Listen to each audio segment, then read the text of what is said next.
जनक सुता जग जननी जानकी, अतिशय प्रिय करुणा निधान की। ताके जुगपद कमल मनामु, जासु कृपा निर्मल मति पाऊं। पुनि मन बचन करम रघुनायक, शरण कमल बंदौ सब लायक। राजीव नैन धरे धनुषायक, भगत विपति भंजन सुखदायक। गिरा अरथ जल बीच सम, कहियत भिन्न भिन्न। बंदो सीताराम पद, जिनहि परम प्रिय खिन्न। भगवत कथा रसिक जिज्ञासु श्रोतावृंद और भक्तिमती देवियों, अभी आपके सामने जो पंक्तियां पढ़ी गई हैं उसमें गोस्वामी जी भगवती सीता और प्रभु श्री रामभद्र की पहले 4 पंक्तियों में अलग अलग वंदना करते हैं और उसके पश्चात उन दोनों की एक दोहे में संयुक्त वंदना की गई। श्री किशोरी जी की वंदना करते हुए गोस्वामी जी कहते हैं, जो महाराज श्री जनक की पुत्री हैं, जगत जननी हैं और करुणा निधान की अतिशय प्रिया हैं, उनके दोनों चरण कमलों की मैं वंदना करता हूं, जिनकी कृपा से मुझे निर्मल मति प्राप्त होती है, जीव को निर्मल बुद्धि प्राप्त होती है। और फिर वे भगवान श्री राम की वंदना करते हुए कहते हैं, जिन प्रभु में अनगिनत गुण विद्यमान हैं और जो धनुष बाण धारण किए हुए निरंतर भक्तों की विपत्ति दूर करते रहते हैं, उन प्रभु के चरणों की मैं वंदना करता हूँ। कमल लोचन राम की वंदना करता हूँ। और इसके बाद उन्होंने उसको दार्शनिक दृष्टि से इस दोहे में जो वंदना की, वो बड़ी ही तात्विक है और उतनी ही भावपूर्ण भी। वंदना में गोस्वामी जी कहते हैं कि जैसे वाणी और अर्थ, इन 2 शब्दों का प्रयोग किया जाता है, और अगर व्याकरण की दृष्टि से देखें तो दोनों में लिंग भेद है। गिरा अगर स्त्रीलिंग शब्द है तो अर्थ पुल्लिंग है, और इसी प्रकार से जल और वीची, इन दोनों में भी ऐसा प्रतीत होता है कि दोनों शब्द अलग अलग हैं, किंतु व्यक्ति अंतरंग रूप से जानने वाला है, जानता है कि वाणी और अर्थ दोनों अलग अलग नहीं। जल और उसकी उसमें उठने वाली तरंगों में भी रंच मात्र कोई भेद नहीं। इस तरह से वस्तुतः वे भगवान राम और श्री सीता जी अभिन्न होते हुए भी उनका भिन्न के रूप में वर्णन किया जाता है। ऐसे प्रभु को, जो इन्हें विनम्र व्यक्ति, निरहंकारी व्यक्ति अत्यंत प्रिय हैं, मैं उनको उनके चरणों में नमन करता हूं। तो श्री सीता जी के स्वरूप का चिंतन करते हुए एक और तो उनका चरित्र में पक्ष है और दूसरा उसका एक दार्शनिक पक्ष है। तो ये जो प्रसंग है, इन पंक्तियों का चुनाव, जो प्रसंग चल रहा है, इसका चुनाव श्री बसंत कुमार जी बिरला ने किया था। उन्होंने ये कहा था कि जगत जननी सीता के चरित्र की चर्चा की जाए।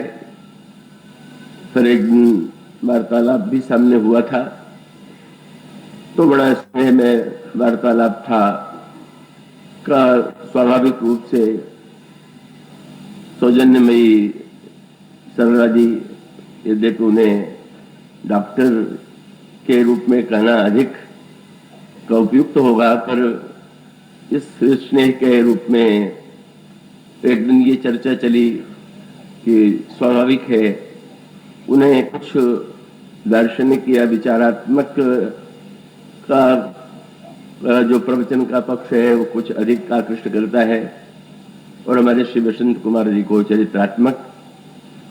तो इस संयोग की बात है कि इसमें तो दोनों ही पक्ष है, चरित्रात्मक भी है और उसका दार्शनिक पक्ष भी है। कल आपके समक्ष उसके दार्शनिक पक्ष की चर्चा की गई थी।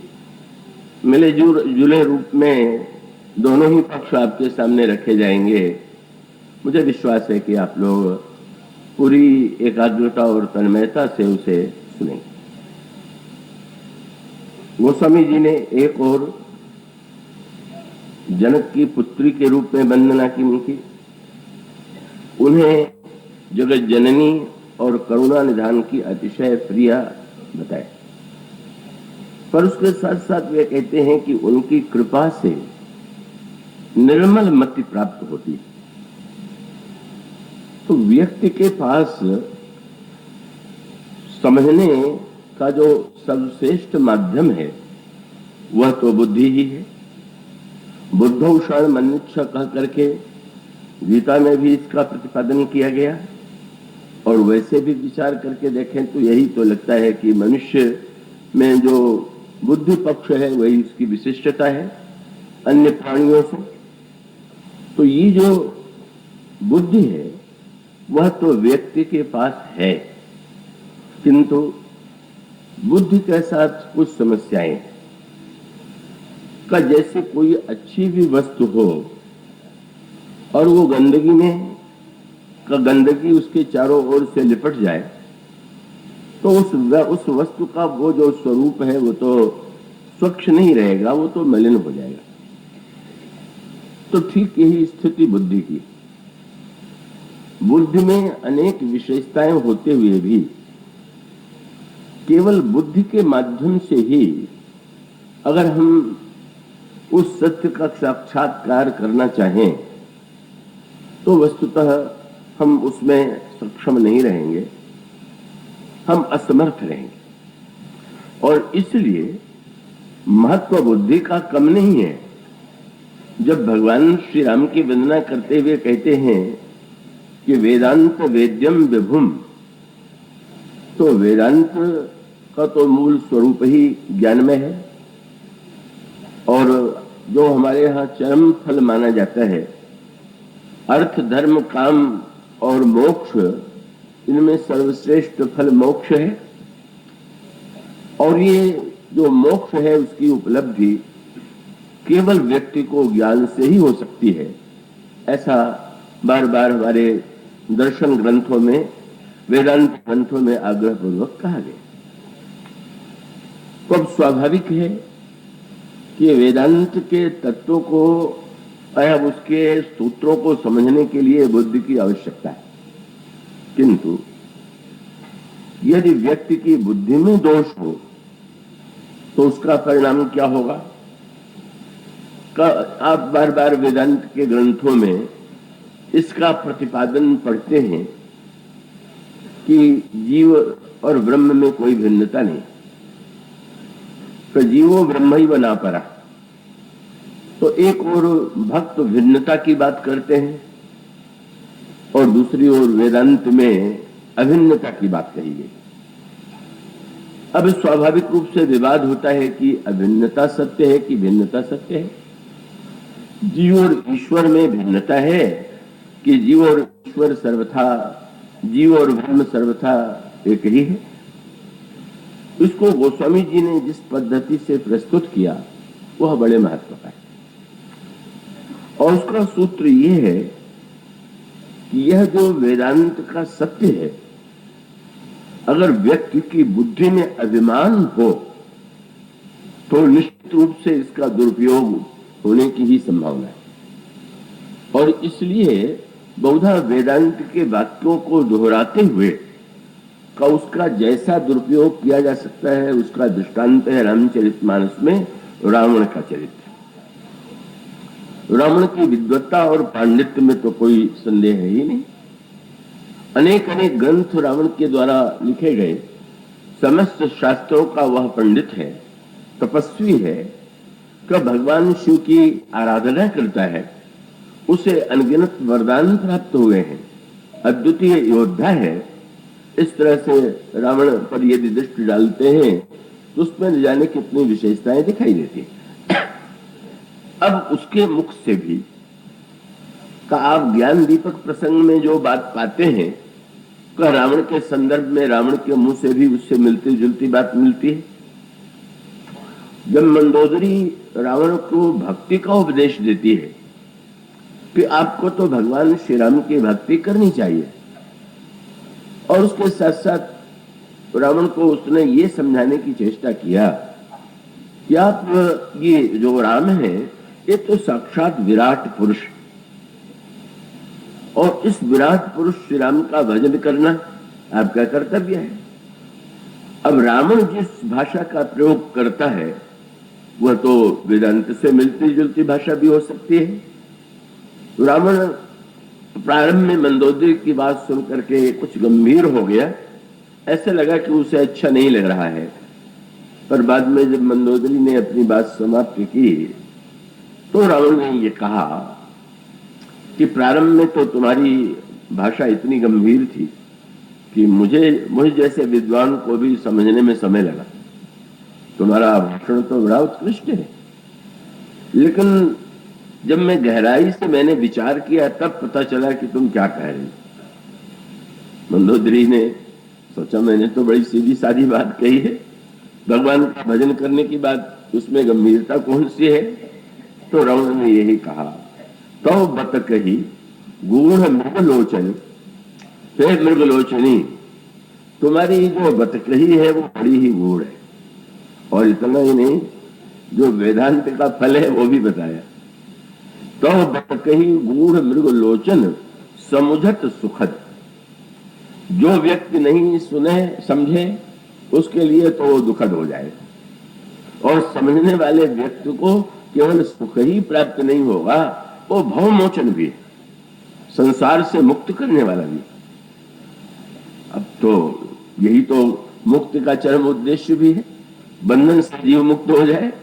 रावण कहता है कि तुमने जो उपदेश दिया है वो ऐसा ही है, पर जब उसका तात्पर्य रावण ने प्रकट किया तो मंदोदरी ने सिर पीट लिया कि अगर ऐसा श्रोता मिल जाए तो फिर किस दिशा में कहे हुए व्यक्ति का तात्पर्य बहक जाएगा। मंदोदरी से रावण ने अंत में यही निष्कर्ष निकाला, जानो क्या तोरी चतुराई, यही विधि कहो मोर फुरताई। ये जो तुम वर्णन कर रही थी, राम शब्द, राम का नाम लेकर के तो प्रारंभ में तो यही लगा कि तुम उस अयोध्यावासी राजकुमार जिसका नाम राम है उसका वर्णन कर रही हो, और तुम मुझसे ये कह रही हो कि मैं उसकी भक्ति करूं, तो मुझे तो बड़ा क्षोभ हुआ। मैं त्रैलोक विजेता रावण की पत्नी ऐसी भीरुता की बात कहे, पर जब तुमने राम के स्वरूप का वर्णन किया कि राम कौन है, तो मैं समझ गया कि वो अयोध्या का राजकुमार तो हो ही नहीं सकता है। ये वर्णन तुमने मेरा ही किया, मैं ही राम। अब ये वेदांत की भाषा पर विचार कीजिए, शिवोहम कहें सोहम कहें, और रावण जब कहता है कि रामोहम, तो वो भाषा की दृष्टि से तो वेदांत की भाषा हुई, किंतु रावण के द्वारा जिस वेदांत ज्ञान की बात कही गई, क्या वो वस्तुतः वेदांत का तात्पर्य वही है क्या, उद्देश्य वही है क्या? सामने वाला यदि ऐसा अर्थ लगावे कि वह अर्थ व्यक्ति को अनर्थ की दिशा में ले जाए, अभिमानी बना दे, तब तो उससे बढ़कर के वेदांत के वाक्य का कोई दुरुपयोग नहीं हो सकता।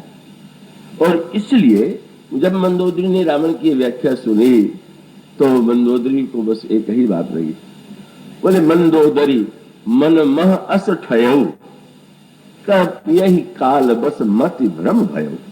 बस मत की ही बात है, लगता है कि उनके बुद्धि में ऐसा भ्रम उत्पन्न हो गया, और भ्रम की स्थिति ऐसी है कि यद्यपि मृषा तिहुकाल सोई, भ्रमनस कई को उतारे। भ्रम एक ऐसी वस्तु है जहां पर व्यक्ति के मन में संशय, तो संशय और भ्रम में एक अंतर है। संशय माने जहां पर ये दुविधा हो कि ये ठीक है कि ये ठीक, उसको कहते हैं संशय। ये तीन शब्द आपको रामचरितमानस में मिलेंगे, मोह, संशय और भ्रम। ग्रह मोह संशय नाना भ्रम। तो इन तीनों में जो अंतर है वो साधारणतः लोग उस पर दृष्टि नहीं डालते। तो उसका अभिप्राय है जब हमारे मस्तिष्क में कोई दुविधा हो कि यह ठीक है कि यह ठीक है, तो उसको संशय कहते हैं। और जहां पर व्यक्ति को निश्चित ये लगे कि नहीं ये तो है ही, ऐसा लगना जो समझने वाला है उसको भ्रम लग रहा है और उसको प्रत्यक्ष लग रहा है। अब मान लीजिए दूर से चमकती हुई ये रेती में जो सीप होती है और जब धूप की तेज, सूर्य की तीव्र किरणें पड़ती हैं तो उसमें एक चमक होती है और दूर से ऐसा प्रतीत होता है कि ये चांदी। अब एक व्यक्ति ने देखा और कहा कि वो चांदी है और उस चांदी को पाना है। अब अगर कोई व्यक्ति ये कहे कि नहीं नहीं वो तो चांदी नहीं है, तो ये तो कहेगा कि जब मैं प्रत्यक्ष देख रहा हूं और मेरे पास क्या आंखें नहीं है, जब मैं प्रत्यक्ष देख रहा हूं तो निश्चित रूप से चांदी। अब ये जो मान लेना है यही भ्रम की स्थिति है। इसी को रामायण में दोहे गोस्वामी जी कहते हैं, रजत सीप मह भास दिमि जथा भानुकर वारी जदपि मृषा तिहु काल सोई पर भ्रम न सकई को उतारी। जब किसी को निश्चय ही हो गया कि नहीं ये तो ऐसा ही है, प्रत्यक्ष दृष्टि को प्रमाण मान रहा है, तो ये भ्रम की स्थिति है। तो रावण की स्थिति संशय की स्थिति नहीं, उसको ये नहीं है कि ये ठीक है कि ये ठीक, उसकी स्थिति है भ्रम की स्थिति की, जहां पर वो निश्चिंत भाव से यह मान करके चलता है कि मुझे तो भ्रम हो ही नहीं सकता। और जब कोई व्यक्ति यह मान ले कि मैं भ्रम युक्त हूं, मुझ में भ्रम हो ही नहीं सकता, तो यही तो भ्रम की पराकाष्ठा। एक बार एक सज्जन ने मुझसे पूछा कि जीवन में दुख का पूरी तरह से विनाश हो जाए इसका उपाय क्या है, सबसे बड़ा दुख क्या है? तो मैंने यही कहा कि व्यवहारिक अर्थों में ये मान करके चलना कि पूरी तरह से दुख की घटनाएं ही नहीं घटित होती हैं, यही सबसे बड़ा दुख। माने जो संभव ही नहीं है आप उसी के लिए यदि प्रयत्न कर रहे हैं तो उसका अभिप्राय है कि वो तो कभी नहीं संभव होगा। और इसी प्रकार से भ्रम की स्थिति है और ये बुद्धि का विभ्रम रावण के जीवन में स्पष्ट दिखाई देता है। अब वो भाषा अब क्यों देखें, हनुमान को जब भगवान राम उपदेश देते हैं तो भगवान राम ने वह बात कही जो वेदांत की भाषा तो थी, और उसमें भगवान ने एक संशोधन का वाक्य जोड़ दिया।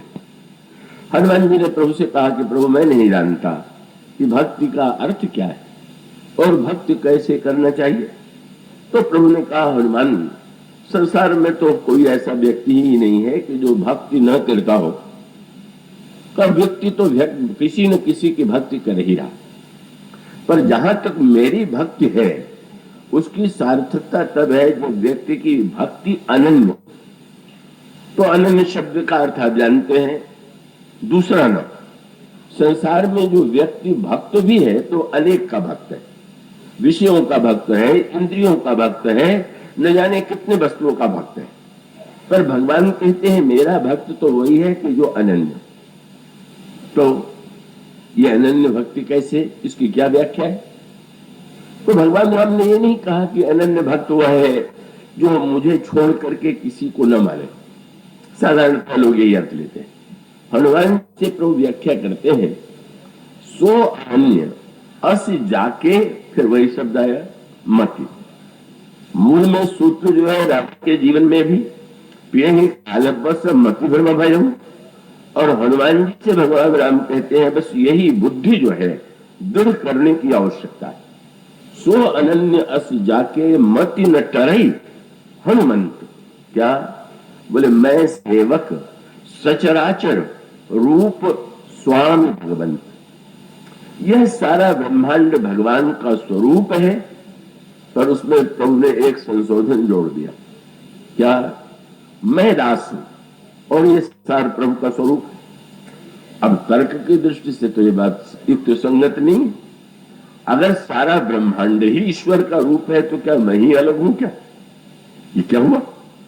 भगवान कहते हैं सारे संसार को मेरा रूप मानो पर अपने उदास मानो। मानो यही वेदांत का सुरक्षा कवच। जैसे कोई योद्धा हो तो उसके घायल होने और मृत होने का डर है, इसी प्रकार से वेदांत जो है वो अहम के द्वारा विनष्ट न कर दिया जाए, घायल न कर दिया जाए, इसलिए भगवान भक्ति का सुरक्षा कवच देते हैं कि भाई सब प्रभु के रूप है, मैं तो दास ही हूं। तो कठिनाई क्या है? रावण जैसा व्यक्ति जब ये मानता है कि विराट राम है और मैं राम हूं, तो अपने को राम छोड़ करके सारे संसार को गया बीता मानता। मेरे सामने कौन? कुछ नहीं है कोई। और भगवान का अभिप्राय यह है कि जब हमने अपने को दास मान लिया तो स्वाभाविक रूप से अभिमान का प्रश्न ही नहीं। इसलिए बुद्धि के साथ जो समस्या है, और वो बड़ी जटिल समस्या है कि बुद्धि ही समझने का सबसे बड़ा माध्यम है, पर बुद्धि में अनगिनत दोष है, अनेक दोष है। अब वो बहुत शास्त्रीय ग्रंथों में व्याख्या की गई। आपने एक शब्द सुना होगा कि ये जो ऋषि मुनियों ने वेद मंत्रों को वेद मंत्र ऋषियों के द्वारा लिखे गए, ऐसी मान्यता हमारे यहाँ नहीं। हमारे यहाँ की मान्यता है कि ये वेद मंत्र जो है ये श्रुति है, ये सुने गए तो कहा है तो हम दिन रात न जाने कितनी बात सुनते रहते। हम कह सकते हैं कि हमने ये सुना, तो कहते हैं कि ना, पहले ऋतंभरा प्रज्ञा, ऐसी बुद्धि इसका एक शास्त्रीय नाम है ऋतंभरा, और उसका एक तात्विक विवेचन ये है कि मानवीय बुद्धि में जितने दोष आ सकते, उन बुद्धि के दोषों का जब पूरी तरह से निराकरण हो करके व्यक्ति उस स्थिति में पहुंच जाता है जिसको पातंजल ने योग दर्शन में तुरीयावस्था, और तुरीयावस्था में समाधि की स्थिति बताया। तो समाधि की स्थिति में जब कोई ऋषि पहुंचा, जब वो बुद्धि से नहीं, वह बुद्धि जिसको ऋतंभरा कहते हैं, वह प्रज्ञा की जिसमें मानवीय संस्कार जन्य और तर्क जन्य अभिमान जन्य जो दोष हैं उनका पूरी तरह से विनाश हो गया है, उस प्रज्ञा के द्वारा जिस मंत्र का श्रवण किया गया वह वेद मंत्र है। और इसका सीधा सा तात्पर्य कि पहले आवश्यकता ऐसी बात की है कि व्यक्ति अपनी बुद्धि को इतना महत्वपूर्ण न मान ले कि वो मलिन बुद्धि के द्वारा अपने जीवन की वासनाओं का समर्थन करे, अपने दोषों का समर्थन करे, और दूसरों को मूर्ख समझ करके लोगों का तिरस्कार करे। तो ये बुद्धि के शोधन की प्रक्रिया क्या है? तो एक प्रक्रिया ज्ञान की है और दूसरा प्रक्रिया भक्ति की। अब ज्ञान की प्रक्रिया मैं सुनाने लगूं तो शायद कुछ अधिक ही जटिल हो जाएगा, पर उसमें मूल सूत्र यही है, आप पूरा ज्ञान दीपक पढ़ेंगे तो बार बार मन शुद्ध कैसे हो, बुद्धि शुद्ध कैसे हो, चित्त शुद्ध कैसे हो, और फिर अहंकार किस प्रकार से व्यष्टि से परिवर्तित हो जाए, उसी का वर्णन है।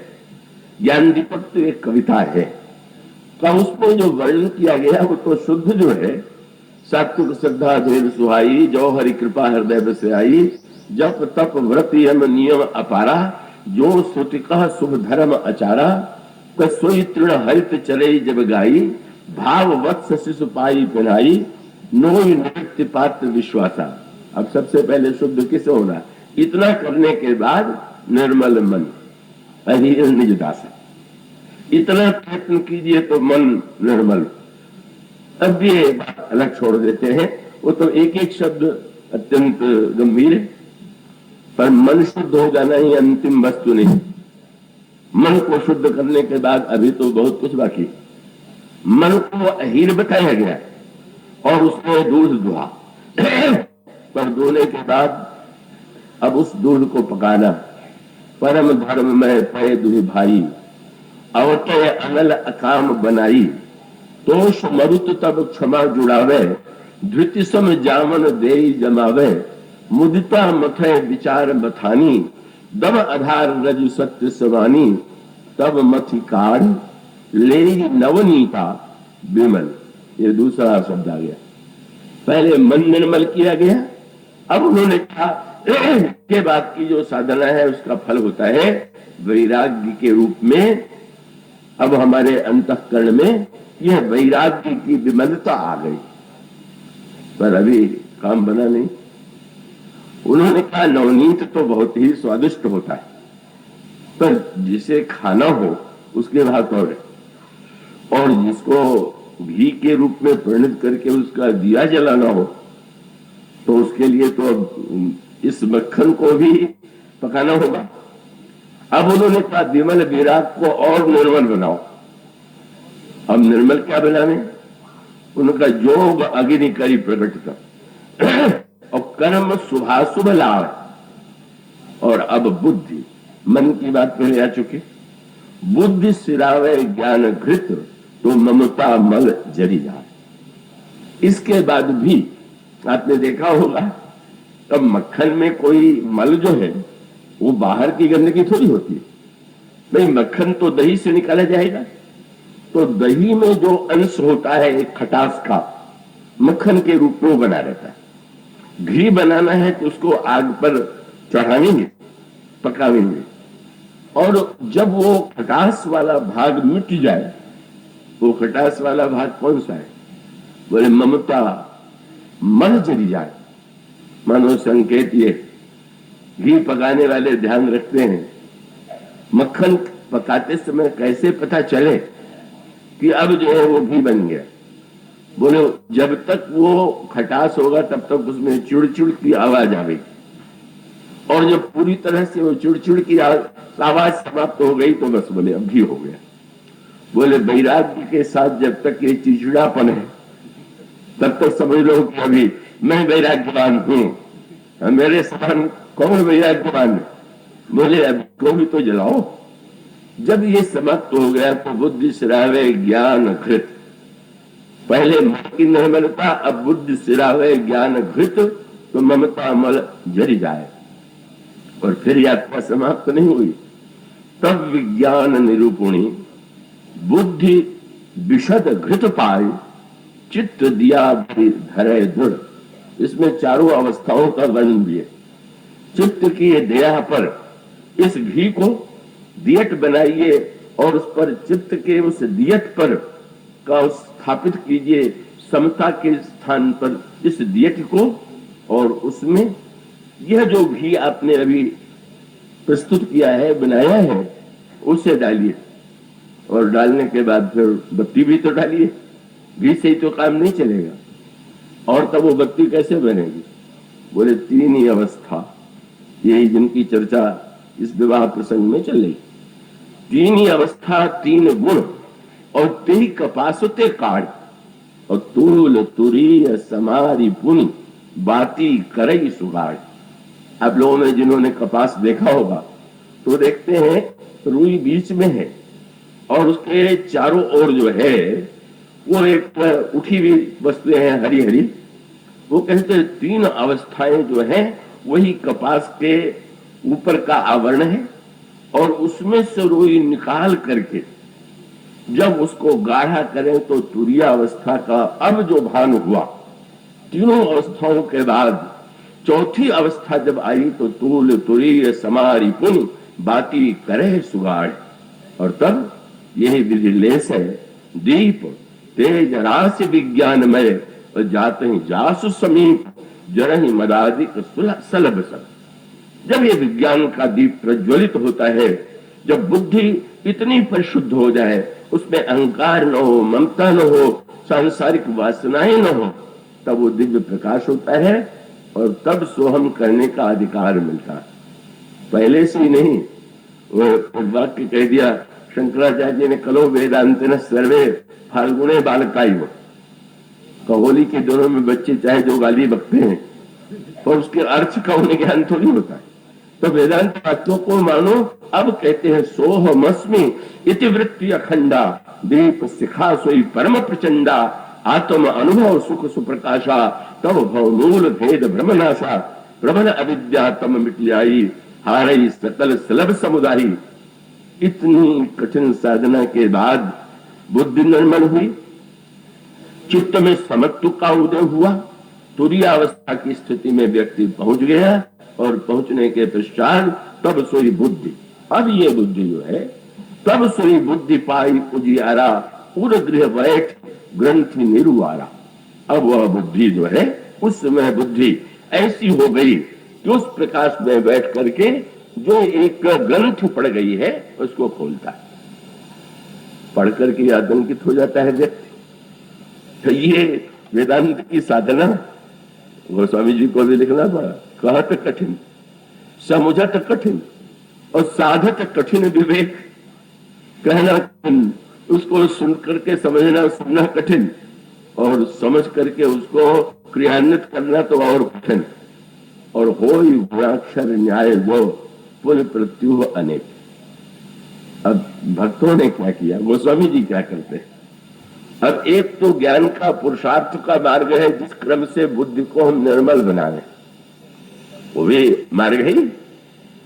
लेकिन गोस्वामी जी उस नन्हे बालक के तरह हैं कि उन्होंने कहा ठीक है, कब व्यक्ति जो है अगर बड़ा है तो बड़े व्यक्ति को तो अपने वस्त्र को स्वच्छ करना ही होगा, अपनी गंदगी को तो धोना ही पड़ेगा, अपनी मलिनता को तो धोना पड़ेगा। तो यहाँ तो मल का व्यक्ति जीवन ही बना हुआ है, मोह जनित मल लाग विविध विद, कोटि जितन न जाई।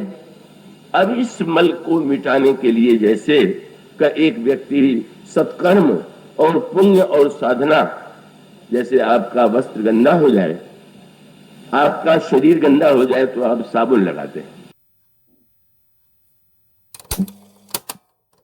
ना हो जाए, आपका शरीर गंदा हो जाए तो आप साबुन लगाते हैं, और साबुन के द्वारा गंदगी मिट गई।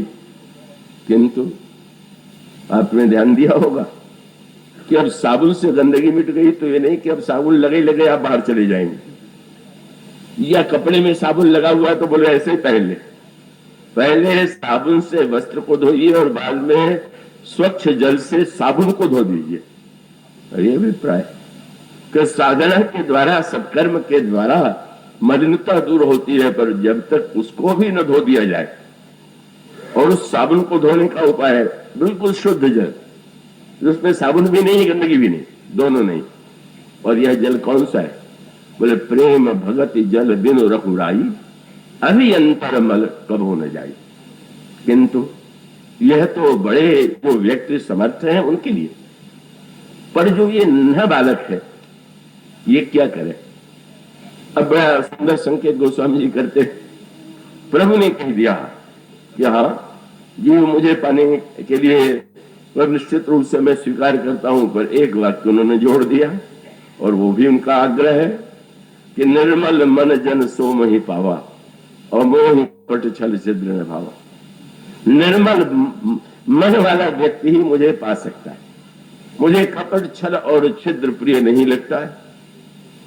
अब नन्हे बालक की स्थिति तो दूसरी है। नन्हा बालक जो स्वच्छता पाता है वो किसी न तो साबुन लाता है न धोता है। नन्हा बालक तो निर्मलता के लिए कुछ प्रयत्न नहीं करता है, उसकी स्वच्छता का प्रयत्न तो मां को ही करना है। बालक अगर गंदा है तो उसके पक्ष में, बालक के पक्ष में बहुत बढ़िया बात है कि बालक अगर गंदा हो तो कोई व्यक्ति ये नहीं कहता है कि ये बच्चा बड़ा गंदा है। छोटे बच्चे को गंदा देख करके लोग कहेंगे इसकी माँ कितनी गंदी है, जो बच्चे को स्वच्छ नहीं करती। तो तुलसीदास जी कहते हैं भाई ज्ञानी लोग उस मार्ग से निर्मलता प्राप्त करें, हम तो छोटे बच्चे, और हमें जो निर्मलता मिलेगी वो किसकी कृपा से मिलेगी? बोले जनक सुता जग जननी जानकी, अतिशय प्रिय करुणा निधान की, ताके जुग पद कमल मनाऊं। और यह जो निर्मल मति मिलेगी कैसे? बोले जास कृपा। ये साधना के द्वारा निर्मलता प्राप्त नहीं होगी, यह तो श्री किशोर जी की करुणा और कृपा से ही बुद्धि निर्मल हो जाती है। उसमें व्यक्ति को किसी प्रकार का अभिमान भी नहीं हो सकता, चिंता भी नहीं हो सकती है, का मानो दो वस्तु हम प्रयत्न और पुरुषार्थ से पाते हैं, और उसी वस्तु को हम जब कृपा के, माँ की कृपा के द्वारा माँ जो देती है छोटे बालक को, वो किसी उसकी योग्यता के परिणाम स्वरूप नहीं, वह तो उसकी असमर्थता देखती है और उस असमर्थता से ही रीझ जाती है। तो यह जो मार्ग है, जासु कृपा निर्मल मति पाऊं, श्री सीता जी की कृपा से निर्मल मति प्राप्त होती है। अब यहाँ तो सरलता ही सरलता है, सरलता इस अर्थ में तो देखिए भगवान को बुलाना कितना कठिन, और यह महाराज जनक ने भगवान राम को क्या कभी निमंत्रण दिया? आमंत्रण कभी दिया ही नहीं, क्या बुलाया ही नहीं गया। पर मानो यहाँ तो ईश्वर यदि चला भी आया तो बिना आमंत्रण के, ये कौन सा पक्ष है? वही करुणा और कृपा का पक्ष। और इसका अभिप्राय कि जहां पर कृपामयी श्री जानकी विद्यमान है, का वहां पर बिना निमंत्रण के भी भगवान स्वयं आ जाते हैं। तो इसीलिए कौरव सखियों के द्वारा जो व्यंग विरोध श्री राम से किया गया, वो विवाह के गीतों में, मिथिला के गीतों में मिलता है। जब वह सखियां व्यंग में कहती हैं कि अरे, ये आग्रह करती हुई व्यंग में कहती हैं, अन्यत्र अभिमान करना, पर इस नगर में आकर के अभिमान करने की कोई आवश्यकता नहीं। और अभिमान नहीं करना तो सखियां ये भी कह देती हैं, बिनु बोले पिया है, आप तो बिना निमंत्रण के आ गए हैं। किसी को निमंत्रण से बुलाया जाए तो उसकी चिंता करनी पड़ती है, पर जो बिना निमंत्रण के आ जाए वो तो अकड़ नहीं दिखा सकता। उसको तो बिना बुलाए आया है, उससे जैसा व्यवहार किया गया वैसा स्वीकार किया जाए। और भगवान राम ने भी ये उत्तर दिया और तुलसीदास जी ने भी इसी की ओर संकेत किया। उन्होंने यही कहा कि अच्छा, तुम क्यों ऐसा कहती हो? आज तक क्या कभी कमल ने भ्रमर को निमंत्रण दिया है क्या? और यदि भ्रमर जो है कमल के आकर्षण से उसके पास आता है, तो यह तो कमल के सौरभ और पराग की विशेषता है। संकेत मानो था यह श्री किशोरी जी की ओर थी, और वो स्वामी जी ने भी इसका निर्वाह किया। भगवान राम स्वयं इतनी यात्रा करके चल करके आए, पैदल चल करके आए, और उस यात्रा का श्री गणेश भी कृपा से ही हुआ। अहिल्या, उसमें कौन सी साधना? उसकी बुद्धि में जो मलिनता आ गई, कितनी कठिन है बुद्धि की शुद्धता। यह जो अहिल्या है, महर्षि गौतम की परम पतिव्रता, ऐसी संलग्न सेवा में रहने वाली पत्नी है। ऐसी बुद्धि जो निरंतर तपस्या में संलग्न है, किंतु वह बुद्धि भी भ्रमित हो सकती है, वह भी धोखा खा सकती है। और यही तो हुआ जब इंद्र गौतम का देश बना करके आया और अहिल्या नहीं पहचान पाई, तो यह संकेत बताने के लिए कि बड़ी बड़ी तपस्या, साधना, धर्म का पालन करने के बाद भी कभी कभी व्यक्ति जो है सही दृष्टि नहीं पाता है, पहचानने में समर्थ नहीं। ये मानो सावधान करने के लिए है, बुद्धि का गर्व करने की आवश्यकता नहीं। अब वह बुद्धि जो न पहचान पाने के कारण शाप उसको दे दिया गया पत्थर हो जाने का। अब पत्थर को कोई उपदेश देकर के साधन तो नहीं बता सकता, पत्थर तो कोई साधन नहीं करेगा। पर इस जनकपुर की यात्रा का जो श्री गणेश अहिल्या प्रसंग से भी हुआ, अहिल्या प्रसंग से ही हुआ, इसका तात्पर्य है मानो उस नगर की ओर जा रहे हैं जिसके लिए व्यंग में आगे चल करके गोस्वामी जी ने तो केवल इतना ही संकेत किया कि निवास हास विलास रस बस। ये कहा गया कि जब विवाह संपन्न हुआ और विवाह के संपन्न होने के बाद दूल्हा जो है कोहबर में ले जाया गया। कोहबर शब्द बड़ा अनोखा है। वैसे कोह और वर ये शब्द मिलकर कोहबर बना। कोह कौन को कहते? कैसी विचित्र बात। विवाह के बाद ऐसे घर में व्यक्ति को ले जाया गया जो कोहबर है। अब भाई आप किसी को चिढ़ावे, व्यंग करें, उसकी हंसी उड़ावे तो उसके क्रोध आने की संभावना। तो ये वर की अंतिम परीक्षा होती है। विवाह उसने पाणी ग्रहण तो कर लिया, लेकिन उसमें सहिष्णुता है कि नहीं।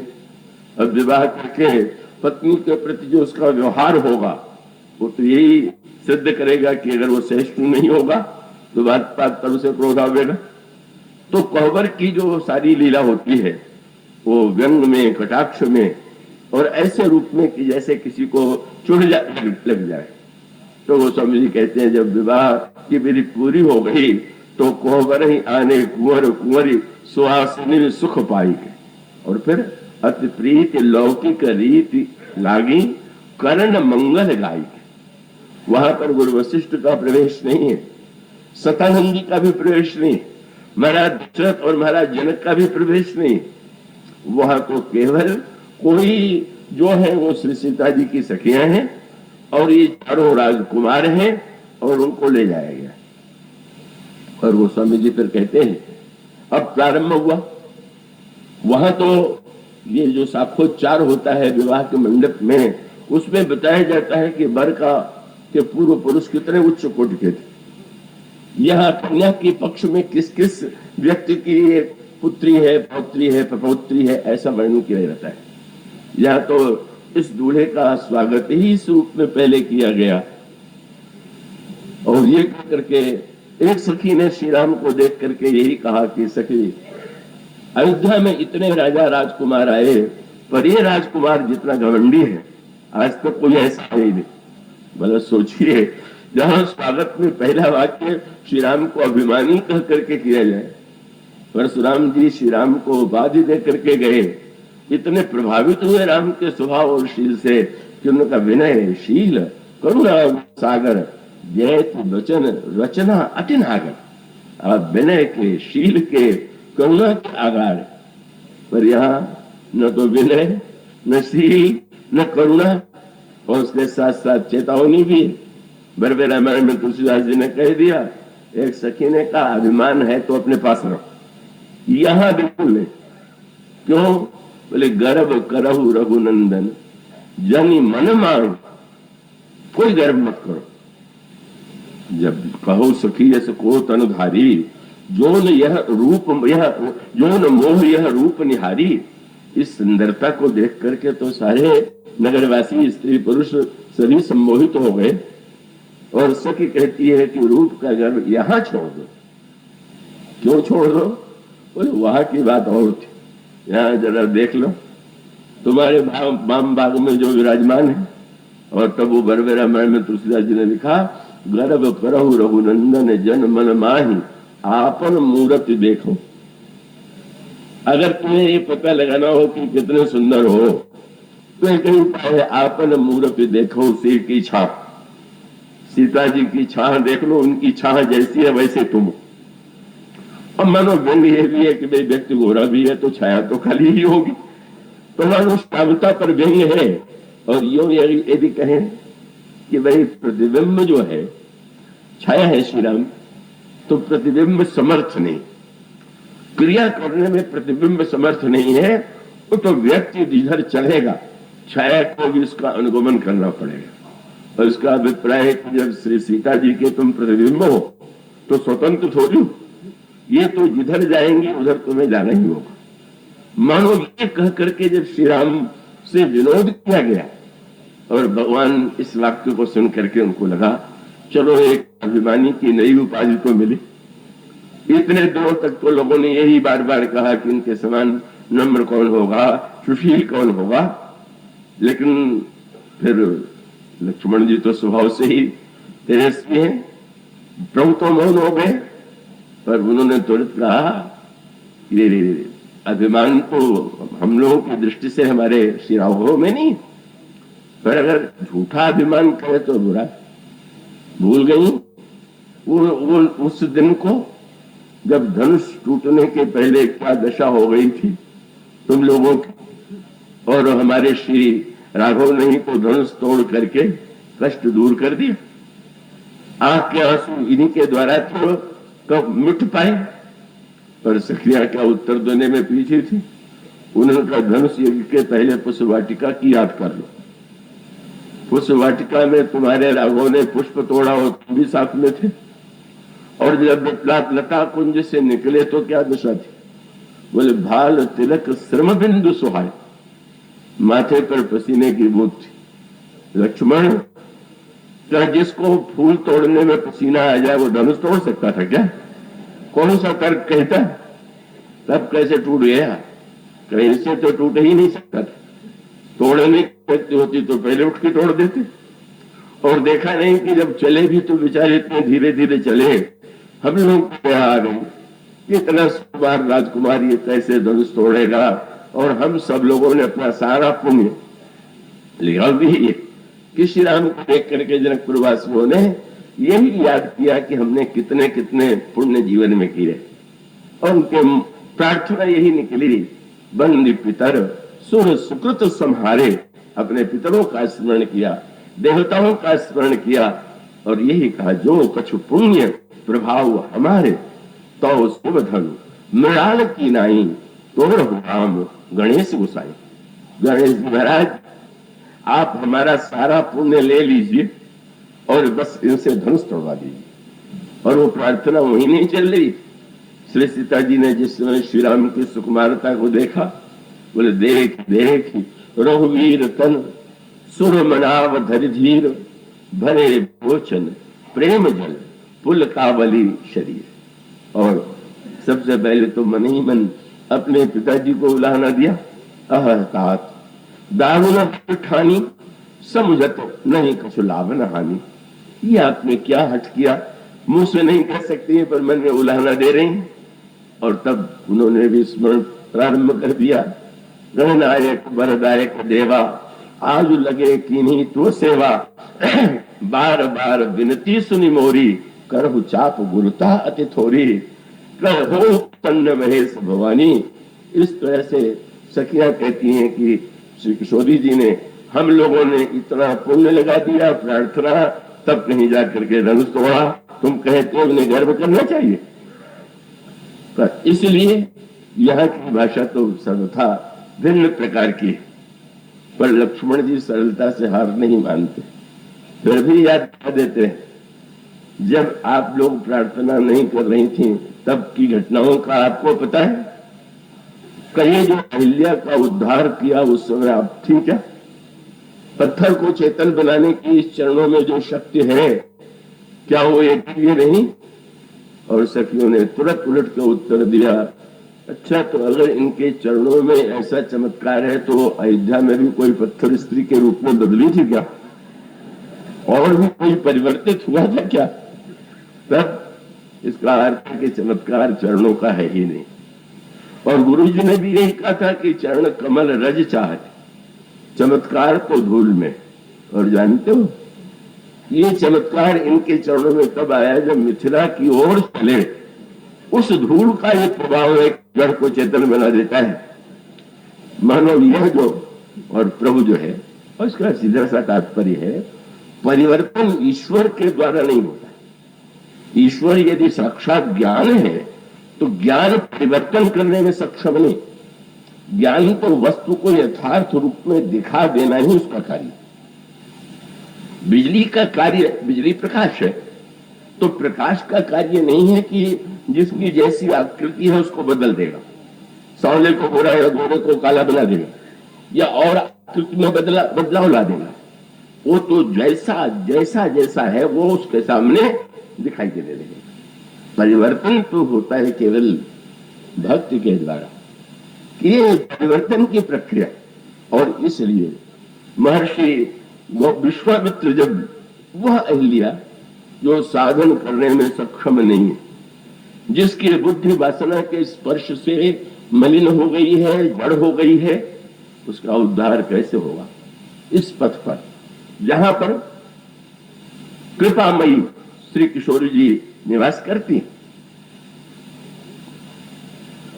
और वहीं से महर्षि प्रारंभ कर देते हैं, गौतम नारी शाप बस उपल देह धरि धीर चरण कमल रज चाहती कृपा करो रघुवीर। ये आपके चरण कमलों के लिए कव्यज्ञ है, आप इस पर कृपा कीजिए।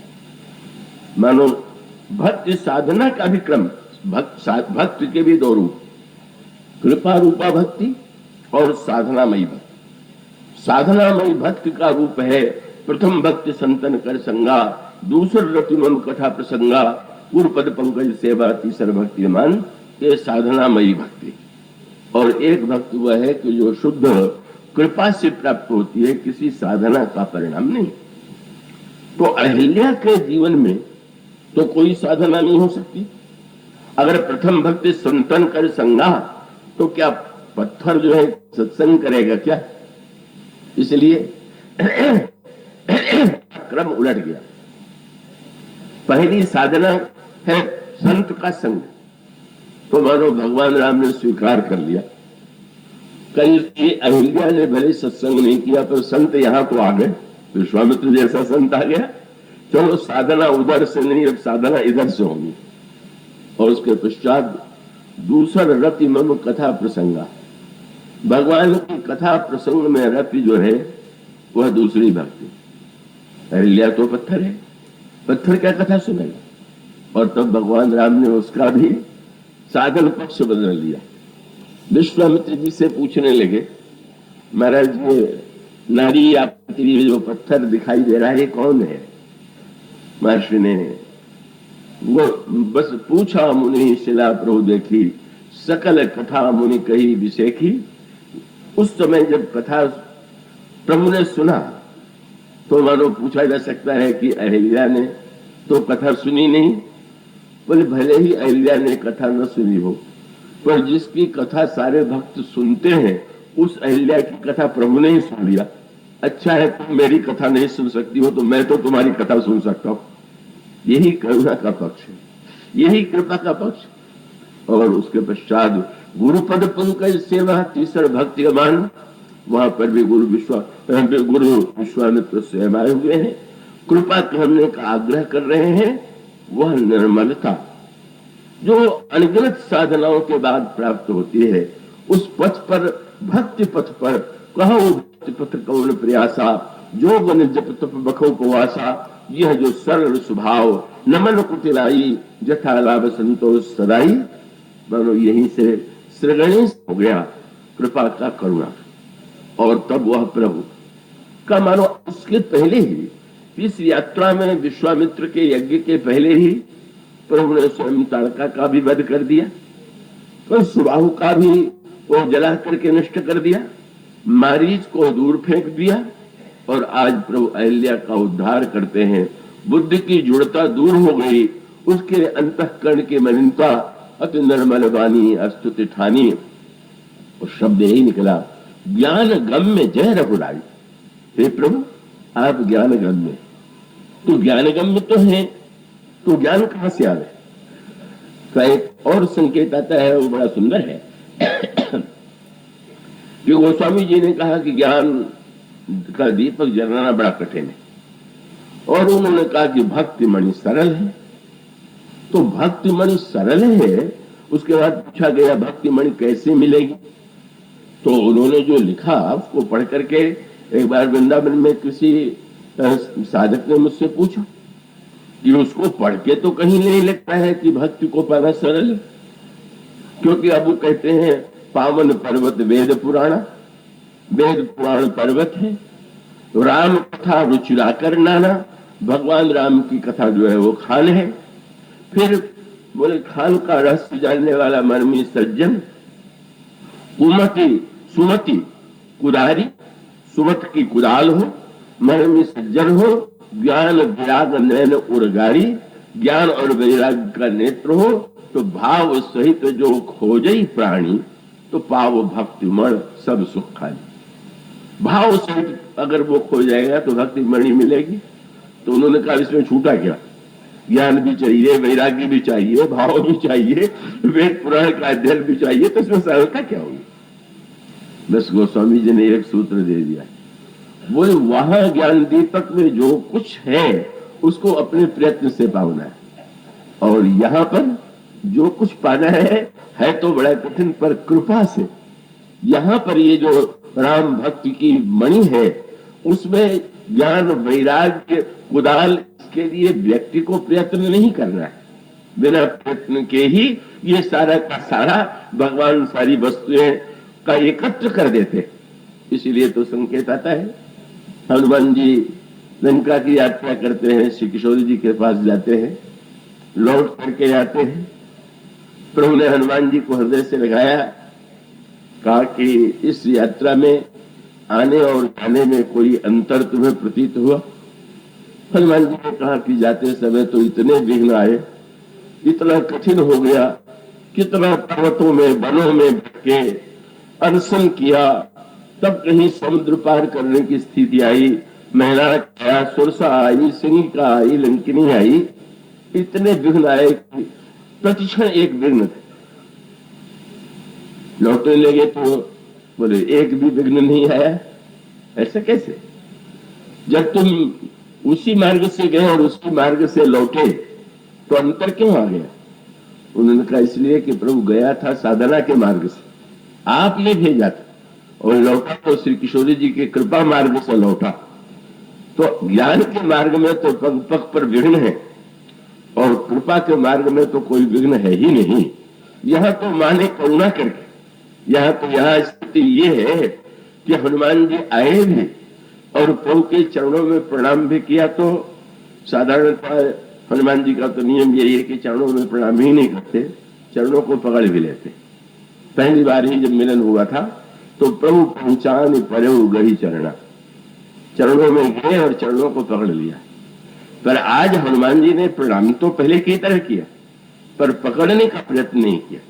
सुनी प्रभु बचन बिलो मुख, गात हरसि हनुमंत, चरण परेहु प्रेमाकुल, त्राहि त्राहि भगवंत। चरणों में गिर पड़े। प्रभु ने कहा कि आज तो बदले हुए लग रहे हो, कुछ कमी है? पहले चरणों में गिरे और पकड़ लिया, पर आज तो गिरे और चरणों में पकड़ा नहीं। उन्होंने यही कहा कि मां ने मुझको ये उपदेश दे दिया कि अब तुम उन्हें पकड़ने की चेष्टा न करना, तुमको वही पकड़ेंगे, इसलिए तो अब मैं नहीं पकड़ूंगा। मां की कृपा लेकर के आया, और उसका सीधा सा तात्पर्य ये है कि वह व्यक्ति युवक है तो अपने आप खड़ा हो, पर बच्चा जब चलने में असमर्थ है तो छोटे बच्चे के लिए तो अब मां उसको गोद में लिए हुए, और जब पिता की गोद में मां देगी तो स्वाभाविक उस पिता को ही तो उस बच्चे को गोद में लेकर पकड़ लेना पड़ेगा। हनुमान का मानो संकेत यह है कि अब तो मां की कृपा और करुणा प्राप्त करके मैं लौटाऊंगा, और मैं क्यों चिंता करूं कि ईश्वर निरंतर मेरी पकड़ में बना रहे। यही जो कृपा की अनुभूति हो रही। गोस्वामी जी मानो उसी पक्ष को, गोस्वामी जी तो स्वयं अपने को नन्हा से नन्हा बालक मानते हैं, और इसलिए उन्होंने कहा गायत्री मंत्र के जप से भी बुद्धि शुद्ध होती है, ज्ञान दीपक के मार्ग से भी बुद्धि शुद्ध होती है, पर मां से प्रभु ने तो कह दिया कि मेरे पास आओ तो निर्मल होकर के आओ, निर्मल करने का भार तो मां का है। और तब उन्होंने कहा जनक सुता जग जननी जानकी, अतिशय प्रिय करुणा निधान की, ताके जुग पद कमल मनाओ, जास कृपा निर्मल मति पाओ। इसके बाद की चर्चा कल बोलिए।